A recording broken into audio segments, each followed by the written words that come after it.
Là, nous avons fait le trajet ensemble et là, nous sommes en tout cas au niveau de Papa Zofal. Ce que nous pouvons dire, c'est que le projet de BRT, en tout cas, a connu une réussite dans sa réalisation, dans le montage financier de façon globale. Nous en remercions les initiateurs, nous remercions aussi les partenaires de développement, nous remercions les maîtres d'ouvrage et tous ceux qui, en tout cas, ont contribué à la réussite de ce projet. L'impression que nous avons, c'est que nous sommes dotés d'un mode de transport moderne, écolo, c'est important, et il y a la qualité de service aussi. Il y a des jeunes qui travaillent et nous avons aussi agréablement surpris de noter qu'au-delà de l'objectif de 35%, en tout cas de recrutement féminin, ils sont allés à 40%, avec surtout des femmes responsables. Pratiquement tous les chefs d'équipe que j'ai vus, ce sont des femmes et ça c'est important. Et nous espérons que ça va aller même jusqu'à 60-40, inverser la courbe, parce que tout simplement, en tout cas, aujourd'hui, ils sont en train de travailler sur le recrutement aussi des conductrices. Ça, c'est important. Comment vous appréciez le trajet, la sécurité? Parce que tout à l'heure, j'ai entendu dire que 2 millions 000 kilomètres ont été parcourus. Oui, pour la sécurité. Ça montre juste que c'est extrêmement important. Après avoir trouvé des moyens de transport de qualité, il est primordial d'avoir des conducteurs et non des chauffeurs. Des conducteurs bien formés. En plus du permis, ils ont été formés sur la conduite de façon globale, la pratique et la conduite défensive, parce que c'est de ça dont il s'agit. On va toujours être confronté à des obstacles, mais notre réaction, nos réflexes, c'est des choses qu'on nous enseigne. Il s'agit de la conduite défensive. Donc c'est important. Et d'ailleurs, j'en profite pour dire que actuellement, dans la batterie de mesures que nous sommes en train de concocter, il y a une très bonne place sur le chauffeur professionnel, le conducteur professionnel. Il ne suffit plus d'avoir un permis pour conduire un moyen de transport tel qu'un bus, entre autres. Mais il faut ce qu'on appelle un chauffeur professionnel parce que c'est possible.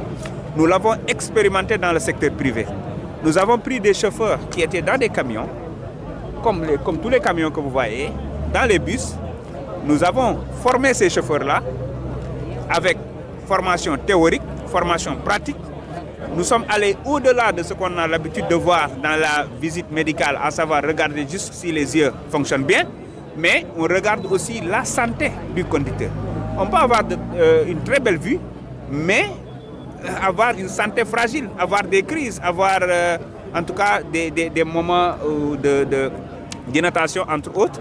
Et ça peut être aussi facteur d'accident, entre autres. Donc c'est extrêmement important d'investir sur l'humain. La formation, encore une fois, il n'y a pas de secret.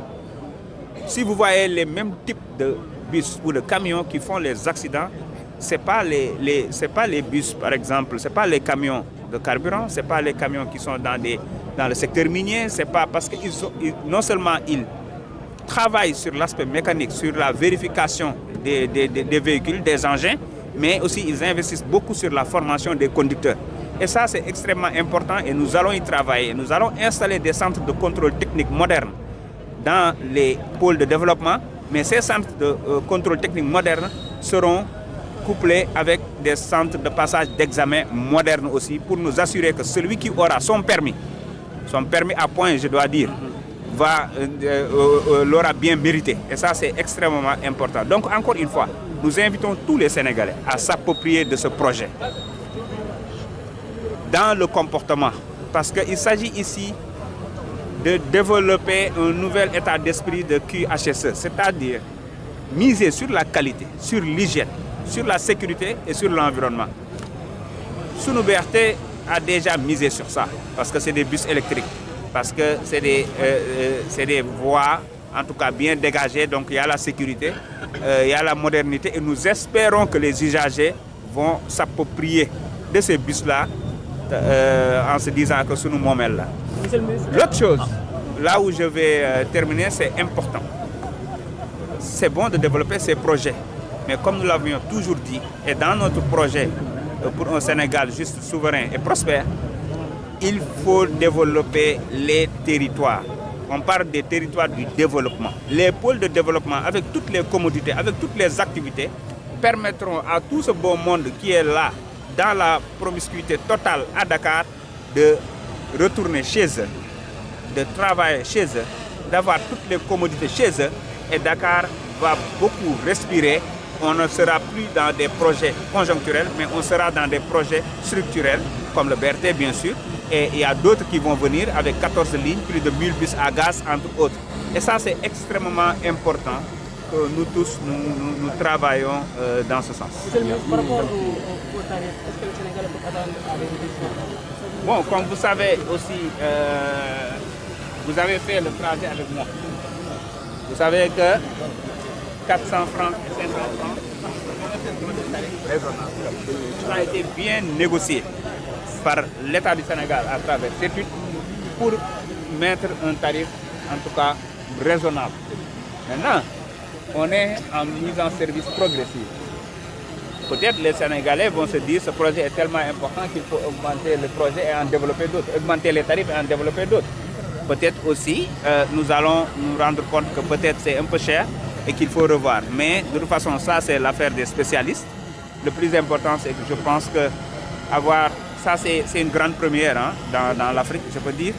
Et ça doit permettre, au lieu de penser que les gens doivent quitter juste la banlieue pour venir à Dakar, ça ne doit plus être un one-way. On doit développer des activités, aménager des zones, mettre toutes les commodités en banlieue pour que les gens puissent quitter Dakar et aller en banlieue pour régler là-bas. Ça doit être dans les deux sens aujourd'hui parce que pour nous, c'est de ça dont il s'agit. C'est la décentralisation, que ce soit sur le plan régional, que ce soit sur le plan national.